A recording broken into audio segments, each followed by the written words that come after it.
महाराष्ट्रामध्ये महाविकास आघाडी सरकार असतानाच्या काळामध्ये 2021 साली केंद्र सरकारचा 2013चा भूमी अधिग्रहण कायदा जो होता त्याच्यामध्ये दुरुस्ती केली गेली आणि या दुरुस्तीनुसार समजा एखाद्या शेतकऱ्याची समृद्धी महामार्गाला जमीन गेली असेल तर त्याला 100 रुपये मिळाले असतील तर शक्तीपीठ महामार्ग किंवा अन्य महामार्गांना महाराष्ट्रामध्ये 2021 नंतर जर जमीन अधिग्रहित झाली तर त्याला केवळ 40 रुपये मिळणार आहे.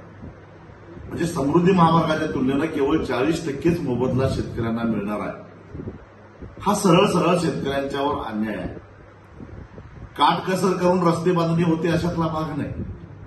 कारण रस्ते विकास महामंडळाच्या मापदंडानुसार केंद्र सरकार 1 किलोमीटर 6 पदरी रस्ता 20 ते 25 कोटीमध्ये बनवायला लागलेला आहे आणि तोच शक्तीपीठ मात्र 107 कोटी रुपये त्याचा एकूण अंदाजपत्रक दिसतं. म्हणजे 20 कोटी कुठं आणि 107 कोटी रुपये कुठं. याचा अर्थ इस्टिमेटमध्ये भरमसाठ वाढ करून ठेकेदार, लोकप्रतिनिधी, मंत्री, संत्री सगळे हात धुवून घेत आहेत. मात्र ज्या शेतकऱ्याच्या जमिनीवर हा महामार्ग होतोय त्याला मात्र समृद्धीच्या तुलनेनं 40% रक्कम त्याच्या हातावर टेकवली जाते. ही सरळ सरळ लूट आहे. लूट नव्हे, दरोडा आहे. आणि अशा प्रकारचा दरोडा 12 जिल्ह्यातल्या शेतकऱ्यांच्या घरावर टाकण्याचा प्रयत्न जर कोणी करत असेल, खाजगी ठेकेदार, उद्योगपती, मल्टीनॅशनल कंपन्या यांच्या हितासाठी राजकीय नेते शेतकऱ्यांच्या घरावर दरोडे टाकत असतील तर ते आम्ही सहन करणार नाही, हे त्यांनी ध्यानात ठेवावं.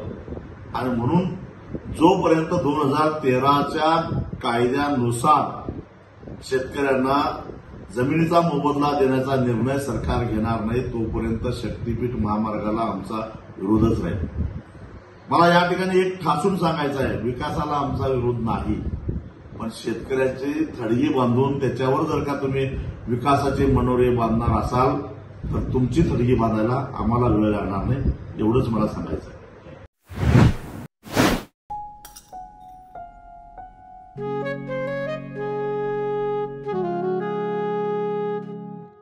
बाबा, आज येताना बासुंदी घेऊन या ना. अगं, कालच आपण आईचा वाढदिवस होता म्हणून आणली होती ना. ऐकलं, गोकुळची बासुंदी पुन्हा खावीशी वाटतेय. खरं सांगू, मलाही खावीशी वाटतेय. पुन्हा पुन्हा खावीशी वाटणारी गोकुळ बासुंदी.